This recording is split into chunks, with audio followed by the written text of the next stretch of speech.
The Python's Bride. In the old village of Ukana, there lived a royal family that was very rich and powerful. This family had always been blessed with many good things like wisdom and long life, but they had never had a baby girl. For as long as anyone could remember, the royal family only had boys. The people in the village whispered that it was a strange curse.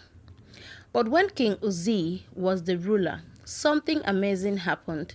Queen Efuru, his lovely wife, gave birth to a healthy baby girl.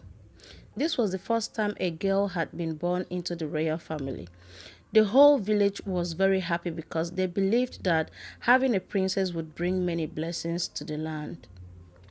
The princess was named Ojo, which means a new dawn, because her birth was like the start of a new, bright chapter for the royal family and the entire people of Ukana.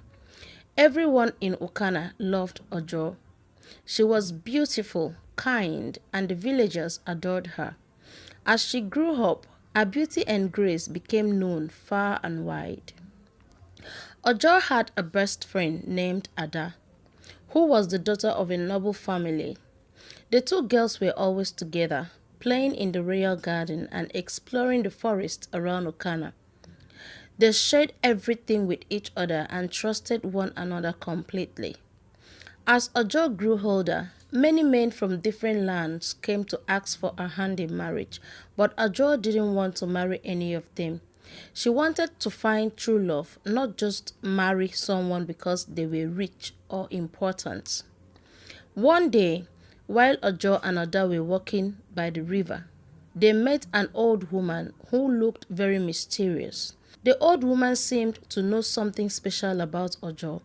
She told Ojo, "Princess Ojo, the time has come for you to fulfill your destiny. Be careful, for your path is connected to things beyond your understanding. You must make the right choice, or the consequences will be terrible." Before Ojo could ask what the woman meant, the woman disappeared. Ojo felt uneasy but didn't tell anyone about what happened. Days later, the village held a big festival to celebrate the harvest season.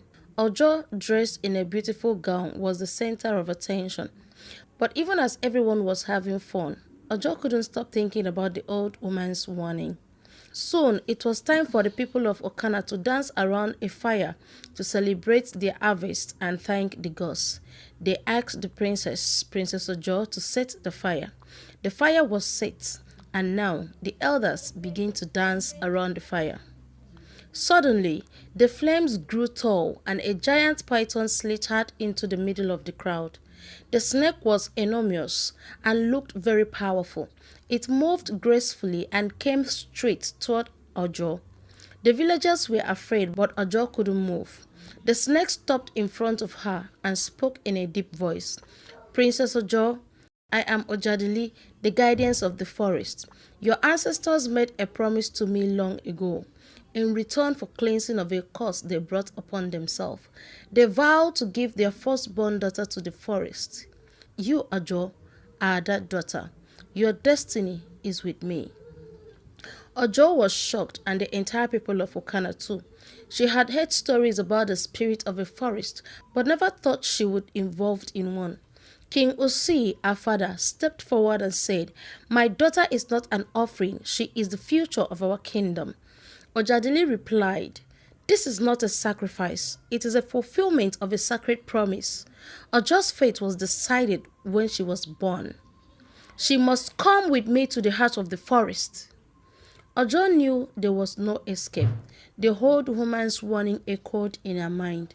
With a heavy heart, she stepped forward and said, "If this is my destiny, then I will go."